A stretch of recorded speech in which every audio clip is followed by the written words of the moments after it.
Hi friends, are you ready for the next few chapters of Front Desk? When we left off, Uncle Ming had come for a visit and he'd been beat up by the loan sharks. Are you ready? Here we go, chapter 11. Uncle Ming stayed for 3 days until he could get his car fixed. With his broken English, he had a hard time communicating with garages, so I helped him call one up that was close by. At first, they weren't so keen to help. When they heard my voice, they said, "Sorry, we don't work on toy cars." I called back, and this time I borrowed a line from my customers. "I'd like to speak to the manager," I said. In the end, I got the manager to send someone over to the motel and take a look at Uncle Ming's car. The repair guy told Uncle Ming he had a radiator problem. They managed to drive the car over to the garage where they fixed it for him, but when it came time to settle the bill, Uncle Ming came up horribly short. We'd given him $50, which was about all the extra cash we had, with Mr. Yao changing the deal and making us pay for the washing machine, but the total bill was $200. So then Uncle Ming tried something crazy. He tried to pay the rest in coupons. He'd been collecting coupons from all over. There were coupons for free chicken nuggets at McDonald's, free haircuts at Supercuts, and free frozen yogurt. There were even coupons for free foot massages. "You can't pay with coupons," the garage manager wailed. "What am I going to do with a free foot massage?" "We'll take them," the mechanics blurted out from the back of the garage. "Please, sir," Uncle Ming begged the managers, "it's all I have." The manager looked at Uncle Ming for a while, and after much deliberation, he sighed. He took the $50 and the coupons, which he distributed to his mechanics. Everybody cheered. I couldn't believe it. We all waved as Uncle Ming drove away. He promised to return soon and pay my parents back the $50. My dad told him not to worry about it and to focus on getting far, far away from the loan sharks. In school that week, Mrs. Douglas asked us to write a short story. I really wanted to write about the loan sharks, but I didn't know if that was too out there, so I tried to look around and see what other people were writing. Next to me, Jason was scribbling furiously, covering his words with his hand as he wrote. I leaned over trying to take a peek at his writing, but Jason shifted his body, blocking my view with his arm. Great! Now he had an arm wall. He turned to me and hissed, "Stop it!" And then he narrowed his eyes at me.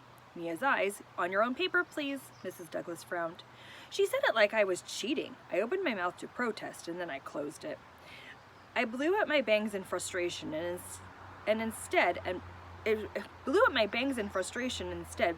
plunged my eyes down on the blank page in front of me. Remember, show, not tell. Write what you feel, kids, Mrs. Douglas announced to the class. If you're mad, write mad. If you're sad or you're worried, write sad or worried. I was all of those things. I thought about Uncle Ming and his black eye and the way his voice rose and fell like a curtain when he said, "What do I do, Bunny? They're going to kill me." But when I put my pencil down to the paper, do you know what marched onto my page? Puppies and houses. But when I put my pencil down, puppies and houses.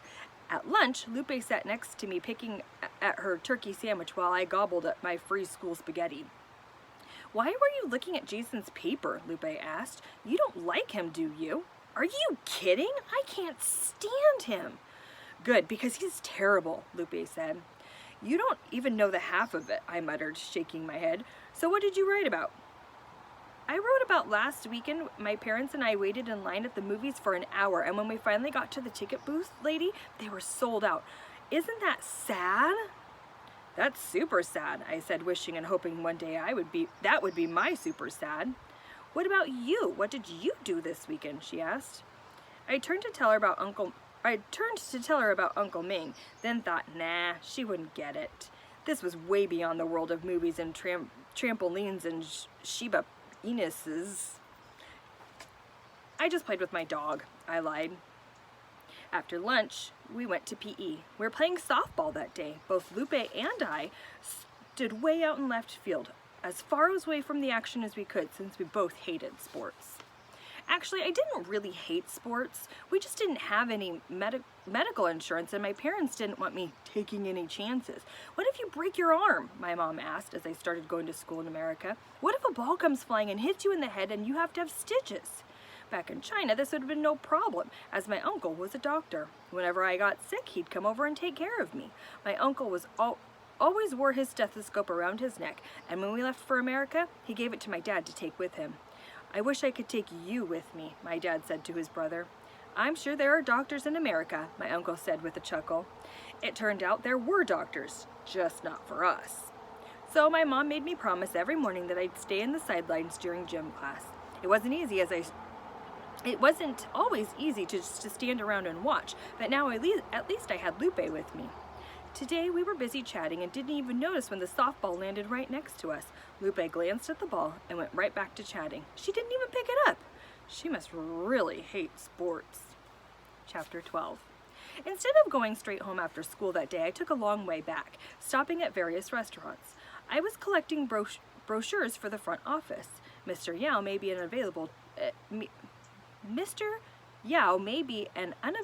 cheapskate, but there were some free things we could do to spruce up the place, like putting flyers out for local establishments or collecting customers' mailing address, which I'd already started doing. Anytime a customer checked in, I asked them for their home address, so if they left something behind, I could mail it back to them. I was like in the middle of sorting through a mountain of brochures and menus when a slightly devilish-looking white man walked up and tapped on the glass. He was tapping furiously like it was an emergency, so I buzzed him in.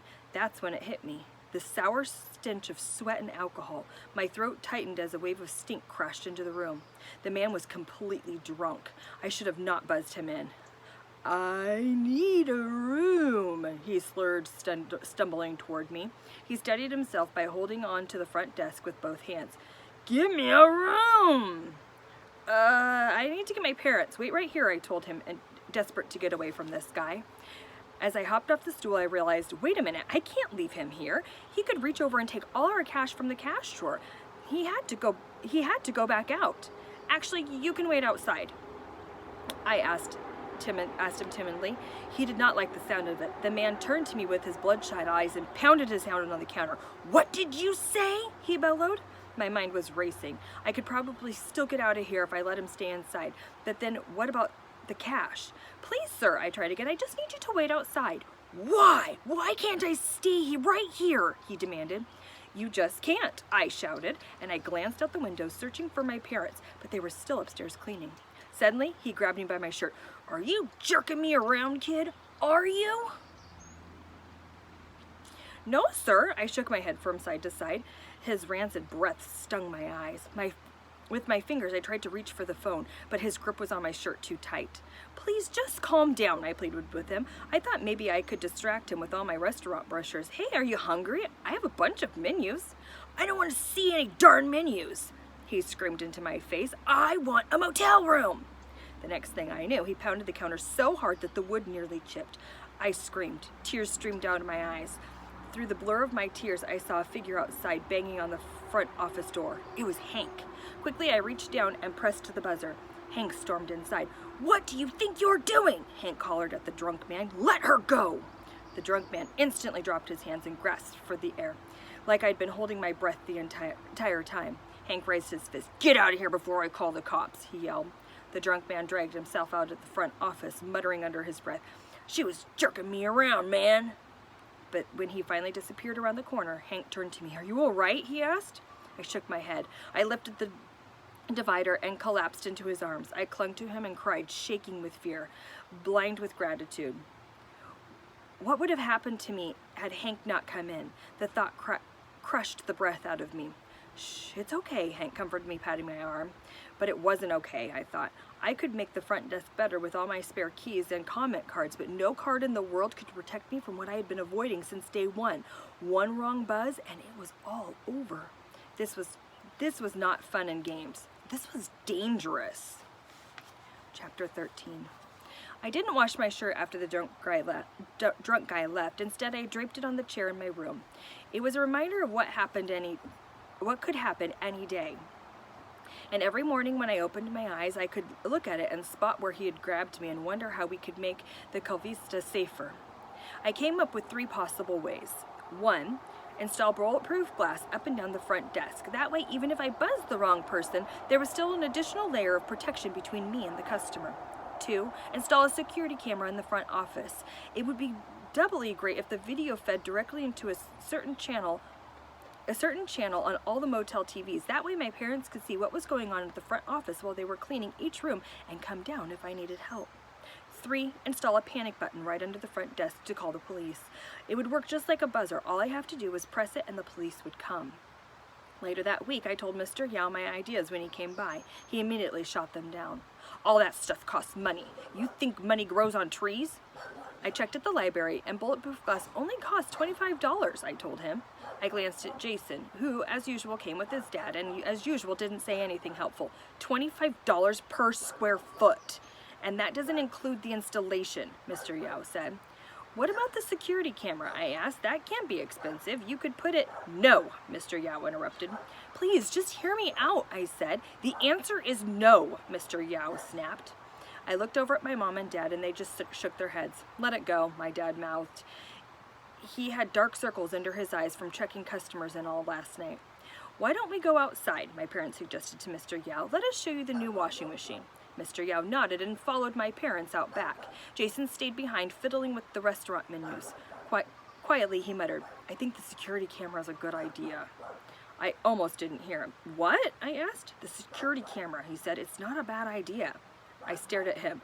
Well, why didn't you say so? I asked him. He shrugged. I don't know. I don't know why. Because he was too chicken to stand up to his dad? I shook my head at him. Coward. Mr. Yao came back and told Jason it was time to go. Jason hopped off the stool and took a few menus from my collection and stuffed them into his pocket. I followed them out of the parking lot. Mr. Yao, I tried one last time. If you'll just go home and think about what I said, it really wouldn't cost that much, and it would make the motel so much safer. Mr. Yao stopped walking and turned to me. You know what's the difference between a good employee and a bad employee? He asked, jabbing his finger into my chest at the exact spot that the drunk guy grabbed me. I shook my head. It's not whether they're hardworking or whether they're smart, he said, staring into my eyes. It's whether they know their place. As he and Jason piled into their car and drove away, I stood in the parking lot for a long, long time. The hot California sun blazed down on me, yet I felt no warmth. All right, friends, that's it for today. I will see you next time.